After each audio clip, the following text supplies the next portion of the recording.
Hey guys, welcome back to the Bookshelf Conversations by Homebooker for a very special holiday edition episode.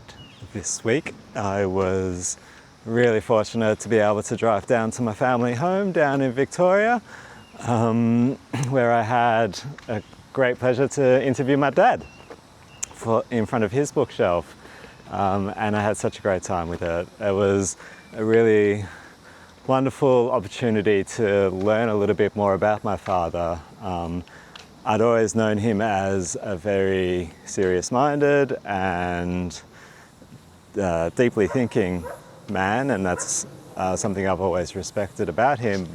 And it was just great to kind of dig a little bit deeper into that and to learn some of the books that fed my father and his curiosity of the world throughout his life.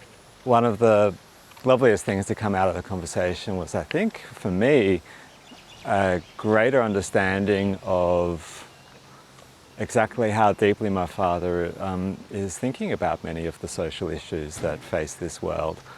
I'd always known Dad to be, as I said, a very intelligent business person, and to kind of dig a bit deeper into some of the social topics that he's been thinking about these days and researching and using books to expand his understanding of the world is really valuable, and I think you're going to enjoy this one.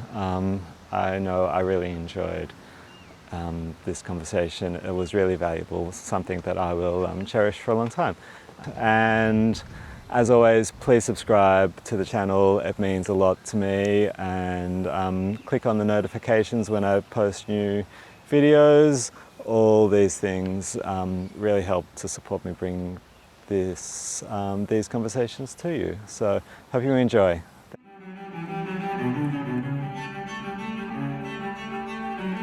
Hi Stephen. Hello. AKA Dad. Thank you for inviting me to your study. My pleasure. Could I start by asking you to introduce a little bit about your career and background? Oh, okay. So I spent 35 years in the automotive industry, manufacturing, engineering and designing and developing air conditioning systems for cars and trucks. And that was a job that was very rewarding and took me all around the world. Lived in Europe, lived in North America, worked in all around Asia, and that gave me lots of time to travel and think, and lots of time on aeroplanes and in airports and hotels to read, Right. which is where a lot of the fictional stuff comes from in particular. That's interesting. So that's a very corporate-oriented job, and you always had literature and books in the background? Sure, always. Yeah.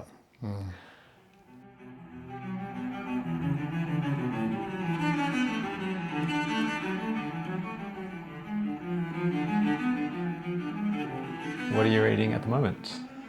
I'm reading a couple of current affairs books at the moment. One about abundance and the issues of the problem with overconsumption and inequality in the world today. It's written by a famous American pair, Klein and Thompson.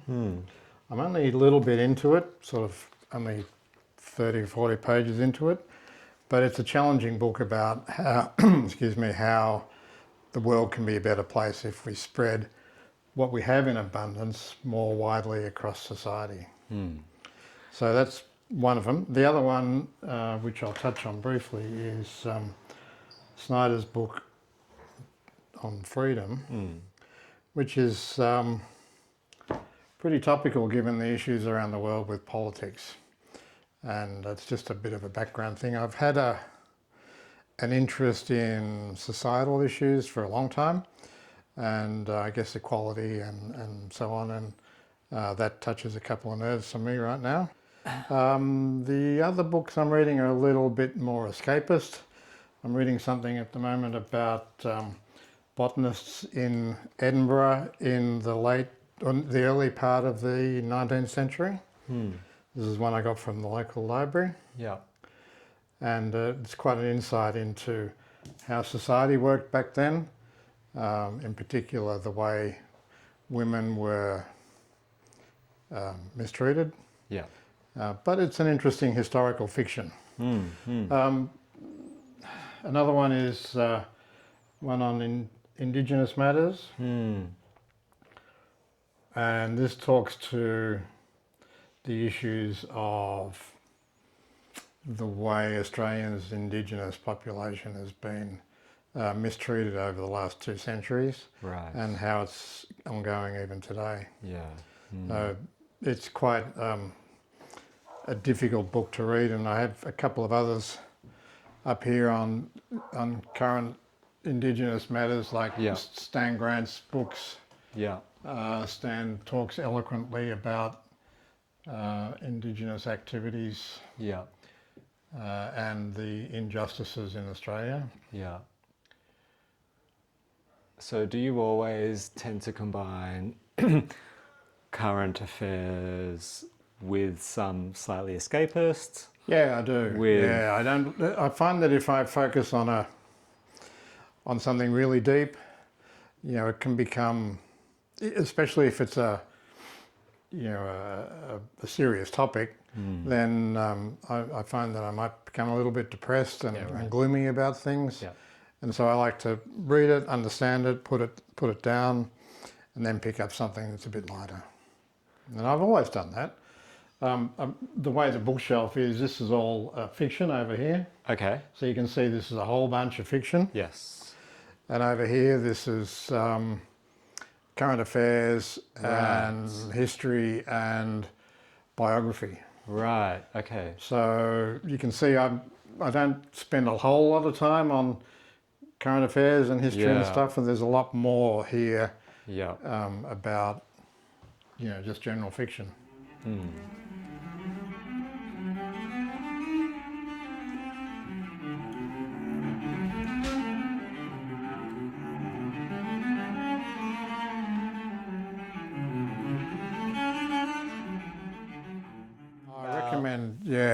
Gunter Grass. Okay. Yeah. So he's a kind of a controversial German author, his contemporary. Yeah. And he writes about societal issues in Germany and I guess more broadly Europe, but particularly Germany, and the collective guilt they have from Nazism and World War II and what happened after. Yeah. And how society is endeavouring to deal with that, sometimes successfully, sometimes not. Really stimulating author. But what makes him controversial? You have to read it to find out. Oh, but okay. He's, I guess, controversial in the sense of what he writes, the topics that he writes about. Yeah. The way he explains what's going on in the society. Yeah. So there's several of his up there, and they are, they're worth reading. Again, it's about perspective, finding a different point of view, and you might not always agree with the point of view, but I find that helps me to understand stuff in a general sense. And I love Richard Flanagan's work. Yeah. Oh, yeah, absolutely. He's all a the big F's in there favourite. together. Yeah. Yeah. Yeah. F is a strong section. Yeah. Falconer. This is a beautiful book. This book made me cry. Yeah. Narrow Road to the Deep North is a powerful, powerful story. That's an interesting question, actually. Do you cry when you read? Yes, I do. Absolutely. Yep. Has that always been the case? Yeah, I think so. Is there any marks in there? No. No. But no, definitely cry when you read that one. Yeah. But I mean, that story talks about the huge trauma and injustices that the Australian soldiers endured in Thailand. Yeah. But then it translates that to them coming home to Australia, Tasmania, and how they were adjusting or non-adjusting to life in Australia after the war. And so a very challenging read. Yeah. I remember stealing this book from your study Oh, Well, a couple of the Forsters. Yeah. I think he's got the most beautiful use of the language. Yeah. Interesting man. Yeah, I really love all of this title. Yeah. A Passage to India. Yeah. Fantastic. And Maurice that I think you have. Well, I think there's a full set there. Yeah. So. A beautiful book. I see why you're up there. I've brought to my attention Sebastian Faulks. Oh, yeah. So I've got several of his books there, but Birdsong is a really interesting one. He writes very evocatively in this book, different subjects, but in this book it's about the pain and futility of World War One. Yeah. And Birdsong is an evocation of the lack of birdsong on the Western Front. Oh, right. Stuff like that. Yeah. Which is really has a lot of emotion for me, given that my granddad was on the Western Front. In fact, there's a medal here of his from. That's a Gallipoli medal from when Granddad was, he was in I think the second landing at Gallipoli in 1915. Yeah. And then he survived Gallipoli and went on to the Western Front. But talking about what happened there. So when you read that, do you think about your granddad? Oh, it's beautiful. I'll have to read this, I think. Yep. Yeah, you're welcome to. And you were mentioning before Zen and the Art of Motorcycle Maintenance? Yeah, I can't find it. Do you have it? No. I was after I said to you about it, I had a look and I haven't. I think I've lent it to somebody and it's gone. It may be in my... Maybe it's in your collection. But yeah, Pirsig, I thought, wrote insightfully about the benefit of taking the B road in in travel, physically taking the B road and seeing stuff that you don't see on the highway and experiencing things that you don't experience on the highway. But also I think, the analogy of, it's 40 years since I read it probably, but it had an influence on me for sure in terms of a different way of looking at what you do, how you do it. The idea of Zen and looking at things from a different point of view. Thinking of taking the B road, I guess at the start of your career you had a plan perhaps of how your life would develop. No, it all just happened accidentally. Yeah. So, okay, reflecting back, do you find yourself surprised at how absolutely your life has turned out? Sure. Yeah, I was and still am surprised at the things that I was able to do, the opportunities that my employers gave me.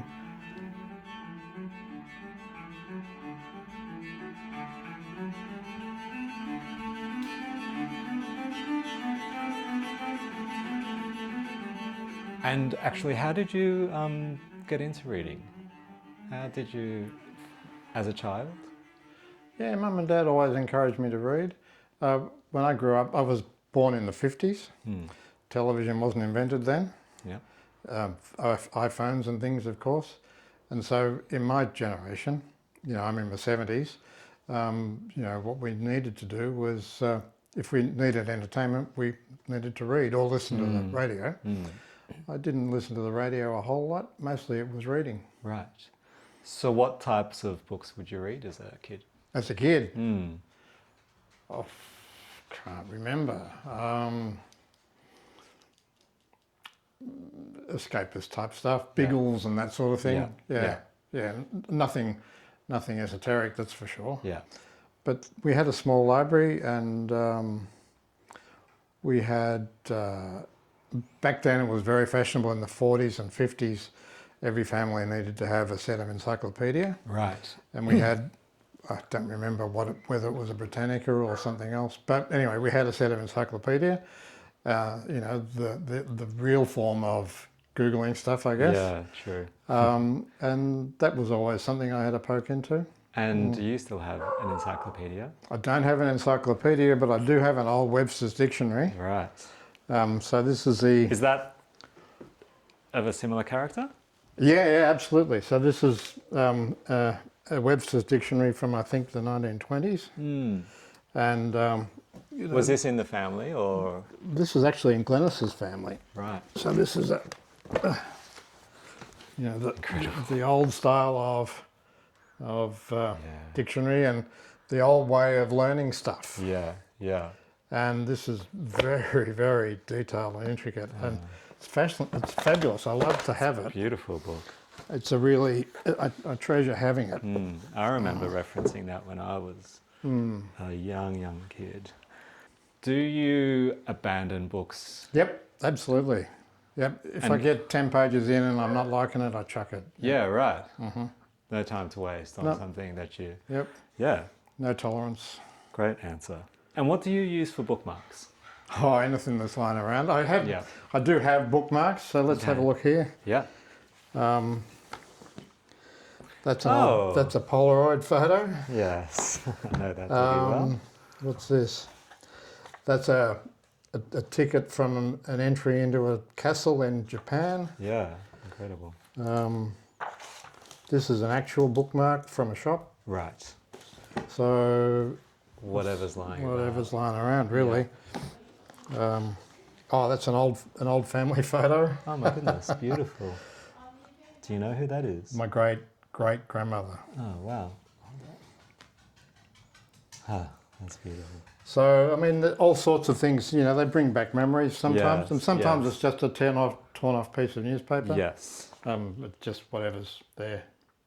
Oh, great. Do you underline or dog-ear? I do. You do? I am guilty of doing that. Okay. Not guilty. I think it's a valid book reading practice. It's not in the fiction stuff because it's just, light reading sort of thing. But in the factual stuff, the historical or the current affairs stuff, or if it's something I'm particularly interested in learning about, then I'll underline. So what would be an example? So this is a book, you can see it's dog-eared, and this is a book that really had a lot of impact on me. Yeah. Dalai Lama is a fascinating man. Is this a recent read? No, this goes back a long way. The price sticker on the back is 2015. Okay, yeah. Do you keep the prices on the back? Yeah. And the stamps tell me where I bought it from. Yes. It was somewhere in Europe or here or wherever. But so, that's just a random page. Yeah. And underlining and circling and stuff like that. Yeah. And if I double mark it on the margin, it's something that I think is very important. Okay. And you can see little tabs in there for things that I think are relevant. Yes. So I do that a lot. And do you notate in the margin? Yeah, I do. Again, it's about what I'm learning. Yeah. So this is a really interesting book in terms of understanding current affairs. Yeah. Talking to my daughter about the economy. So this guy was a very controversial. Varoufakis is a very controversial economist. Right. He's a Greek Australian. Okay. And he kind of upended the economy in Greece when they were being bailed out by the was it the EU or the IMF, I think. And so this was a way of him explaining why he thought the finance system in the world was stuffed and why it was a bit of a rort and things were fixed against economies struggling like Greece's. And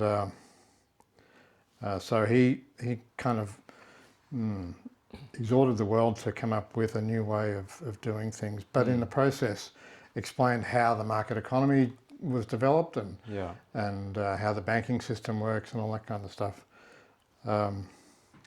And yeah, this is a very plain English explanation of how the banking system yeah, works to the advantage and disadvantage of various sections of the community. yeah. And so yeah, there are things in here where I've underlined and made notes. Yes. And bookmarked.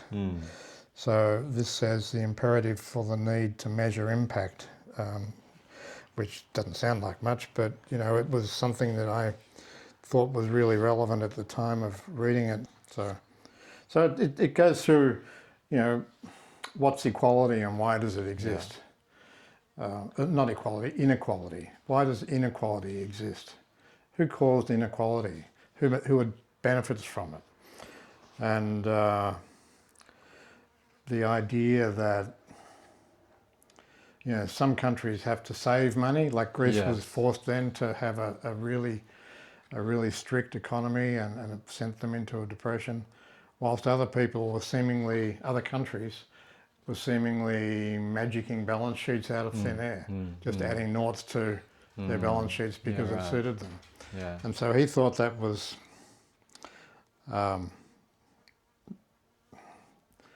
an unsafe practice, certainly not democratic, and probably illegal. So, and the way that political and monetary power was generated.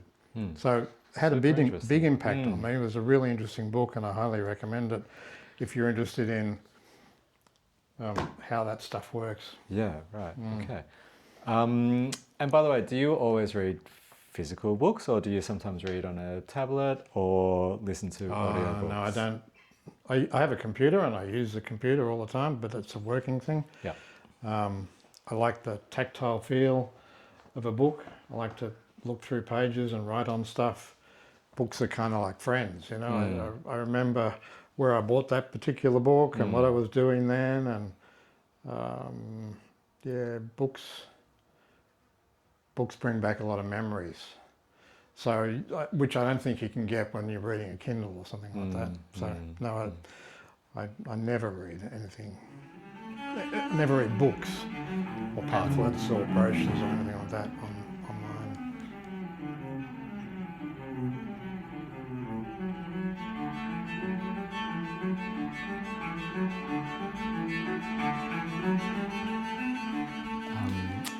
Do you have a favourite bookshop in the world? Yeah.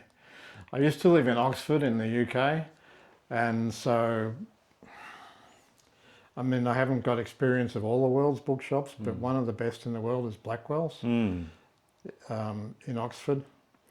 And so I was kind of spoiled, I guess, for, you know, living in Oxford and having at my disposal Blackwells Bookshop. It's just a fantastic place. Just, yeah, it's my favourite place. And the depth and breadth of what they have there is just brilliant. And on that point, living in Oxford, not only did I have Blackwells to go to buy books, but I was lucky enough to be able to join the Bodleian LIbrary. Oh, right. So that's part, you know, famous. That goes back to the 15th century. What is the Bodleian LIbrary? Well, it's a repository of ancient books. Okay. And modern, but mostly ancient. Yeah. And so if you bring to mind a picture of an old timber, like church-like structure, with floors and stacks of the ancient leather-bound volumes that you have to pick up, and they're absolutely precious to mankind, and I was lucky enough to be able to be a part, join that library and have access to that stuff. So when you went in there, you would be able to select a book, take it to the reading desk. You can't take it home with you. No. It's like a reference library. Yeah. So yeah, but you could soak up the atmosphere of 5 or 6 centuries, and you know, it was just it was a real privilege to be able to do that. Yeah, incredible.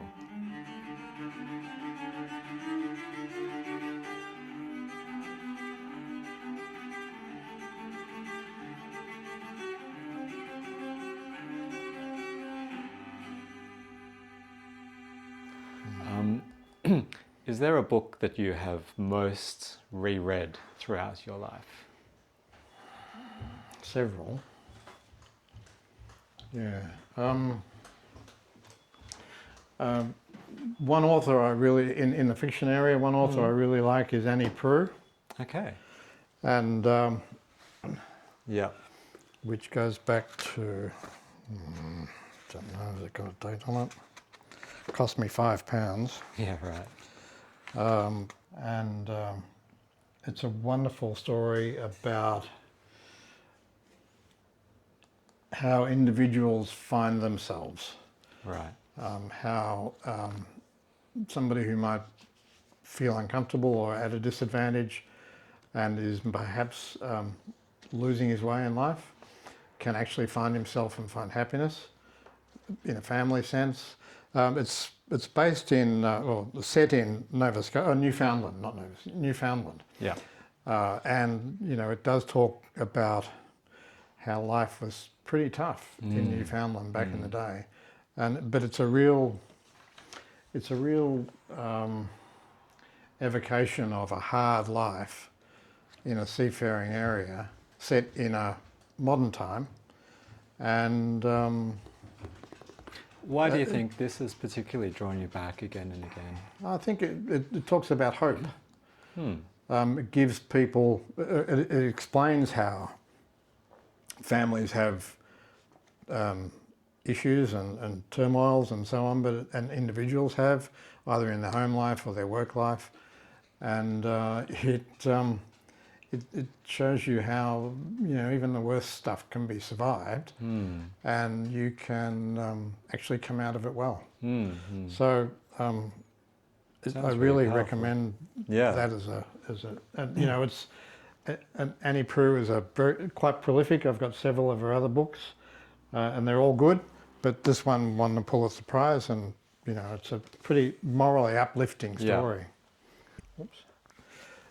This is an old. You asked before about family library, and this is an old. Probably doesn't say when it was written, when it was printed, but it goes back, I don't know, 150 years or something. So it's the complete works of William Shakespeare. It's one of my granddad's books. Oh, right. And you can see it's pretty old and dog-eared, and it's certainly printed in the old style. Oh, wow, yeah. And, you know, I'll pick this up and read Macbeth or, you know, Romeo and Juliet or whatever. And I like doing that. I like getting in the old language from time to time. And there's a book here that you gave me, which I still look at from time to time. So, which one? Oh, yeah, great. The World's Great Speeches. Oh, yeah. I really enjoy reading that. Oh, yeah. Again, what's the bookmark in there? Something from Japan. Don't know what.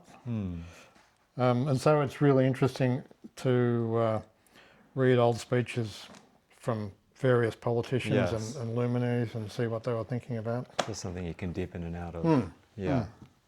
Yeah, brilliant. And on that context, the Australian author Don Watson is terrific in terms of understanding the English language. Right. And so this is a cool book. Watson's Dictionary of Weasel Words. Yeah. And you know, every time you turn on the TV, you're going to hear somebody speaking in weasel words. Yeah, right. And Don Watson was a speechwriter for politicians, and he's a terrific contemporary author. In fact, I've got one from the library at the moment that I haven't started yet. But yeah, this is a more Voices from the Bush. Yeah, right. So that's a cool. That's a library book as opposed to my book. But yeah, so Don Watson is terrific. So Weasel Words and Death Sentence and other books by him. So these days, what proportion of your books come from the library, and how much do you buy? Probably nowadays more from the library and less from the actual shop. Yeah. Glennis and I probably get, I don't know, 8 books a month from the library each, and we'd read through those and then take them back and get 8 more, sort of thing. Yeah. So. And have you always gone to the library? Not always. No, it's all. Historically, it's been buying them. Yeah. So what brought on the change to begin using the library a lot more? Oh, penury. Right. So being a pensioner and not employed, you know, okay, we've got enough money to live and that's fine, but there's not a whole lot to spend on a $50 book. Fair enough. So why not borrow it? I'll give you a discount at the bookshop. Okay, that'd be good. I open it. Is there a book that you have most recommended to people throughout your life? Most recommended. Or is it different types of titles? One that's way up there, Louis de Bernieres, Birds Without Wings. A very moving story about what happened in the Middle East after the fall of the Ottoman Empire. Okay. And it goes to some extent, I mean, it's fiction, but it tries to write in everyman language the torment that happened in Arab communities and Jewish communities and Turkish communities in that whole area around the Eastern Mediterranean, and how the tearing apart of communities happened when the Greek people had to go back to Greek and the Turks had to go back to Turkey and so on and so on. And just the uprooting of community and the dissolution of community, people who have been getting on with different ethnic backgrounds, different cultures, different religions, and living harmoniously together for centuries because of the political whim and the redrawing of maps were torn apart and conflict was created. It sounds so I mean, it's a really interesting book, to understand some of that. Yeah. Cloud Street is probably another one of my must recommendations. Yes. Won the Miles Franklin in '92. Yeah. And Cloud Street's a fascinating story about Australian families being forced together and how it all works. Yeah. Lovely story. Read that several times too. Yeah, right. These books are sort of not randomly placed. This is all organised in alphabetical order. So I might tell you that, going to your question about what does it say about me, a wide range of interests maybe, but also a little bit anal because it's all, alphabeticalised. Okay. And it has to be. Otherwise I don't know where to find it. Yeah. Yeah. If there was a book that you could go back and give to your 20-year-old self, what would that be? But it would be something that would develop my social conscience. Something about economics, like, Piketty talks about the need for the world to better embrace socialism, not in the communist sense of socialism, but in the more general sense of it. Tim Costello and Peter Singer are Australian people with a conscience who want to write about, who do write about inequality and what should be done about that. Peter Singer is an Australian philosopher who's based in America, and he's very much on the trying to push the story that we should all be much more generous with our time and money in the economy in terms of supporting charities and the like. And maybe that's where I got some of my interest in things like the community banking activity and so on. Because after you retired from the automotive industry, yes, you entered into the community banking that's sector. Right. So do you think that the books that you had read were instrumental in influencing you into that more socially minded? Perhaps. I mean, having a young family and a busy career and so on, you don't have much time to think about externals. Yeah. You're focused on your job and supporting your family. But when I was young, Mum and Dad encouraged me to join the Scouts, so Boy Scouts and Senior Scouts and so on. And scouting back, I don't know what it's like now, but scouting in the 50s and 60s was very much about community and helping other people. And I still have a couple of my books from those days here. Scouting for Boys, which is Yeah, show me. so that's got to be 100 years old. That's great. Yeah. But that's sort, and even then, look, it's got a bookmark in it. I don't know why anymore, but yeah, an old piece of newspaper. So that was contemporaneous. Yeah. Great. But you know, that sort of thing maybe sowed the seed of not philanthropy, but just working in community. Yeah, yeah. So There was a fire in the house and you were quickly running past your bookshelf. What would you quickly pick up on your way out? I couldn't choose. I wouldn't know what to do. They'd all have to go. Yeah. There's nothing there that's like, there's nothing I couldn't live without. I mean, it's only a book. Yeah. I mean, I value them and I love them and cherish them and all the rest, but no, I grabbed the photo of my wedding day. That's interesting. Off the desk Yeah. and maybe the photo of my kids when they were little or my brothers when we were little. Yeah. You know, it'd be that sort of stuff that I'd take.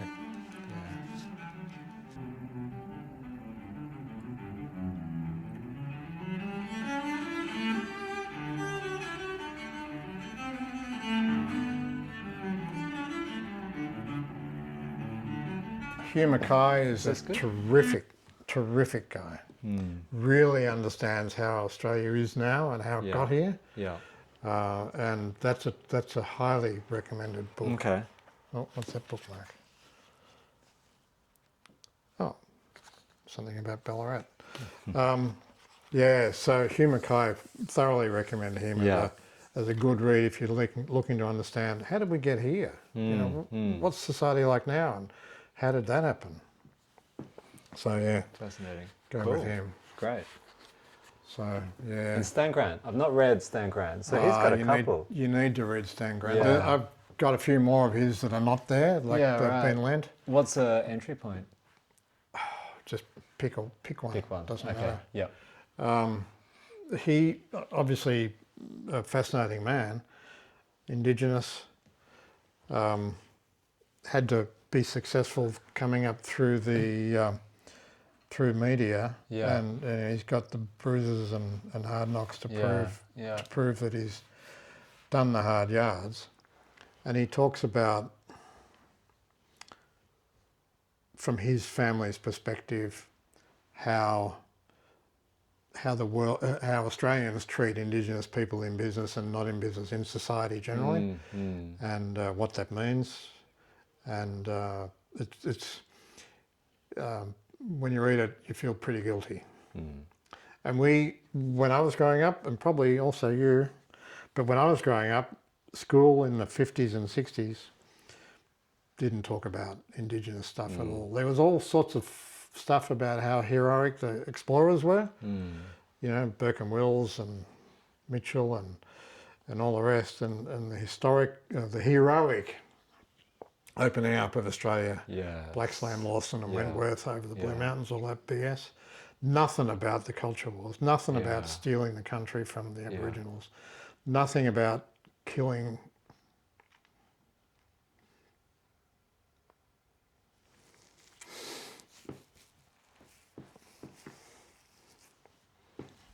Sorry. It's okay. nothing about, the genocide of. Yeah. And so some of these up here talk to that, and it's a gap. It's a gap in. You feel that burden? No, I'm angry because we were never taught it. Yeah. We were taught how heroic the English were for discovering this country and getting on with life and building a society. And they were good. They did a great job of doing that. But they did it at the expense of the indigenous population. Hundreds of thousands of people killed, and deliberately by either government policy or, in the early days, government policy was to embrace the indigenous population, but the local people here on the ground, remembering what we're talking about, the late 1700s, where it took 6 months to get back to England to report. So the local people just did what they liked. And then over time, governments adopted an approach of genocide, but cloaked in actions that couldn't be directly interpreted as being genocidal.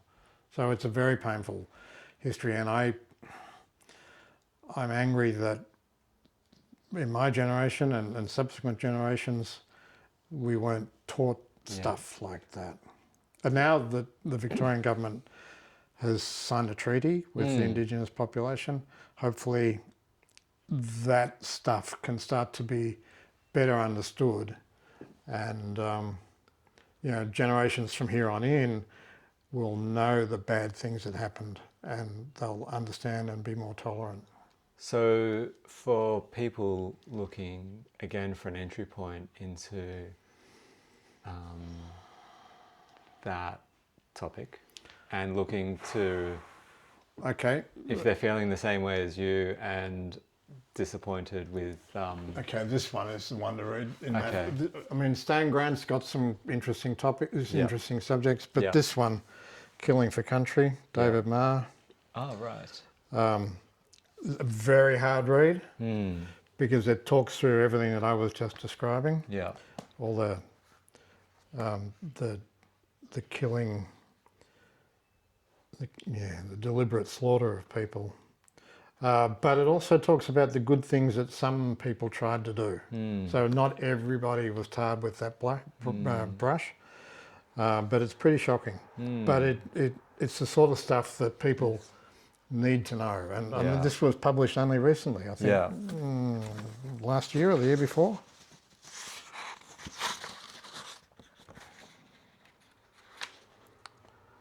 '23, so it's a very recent one.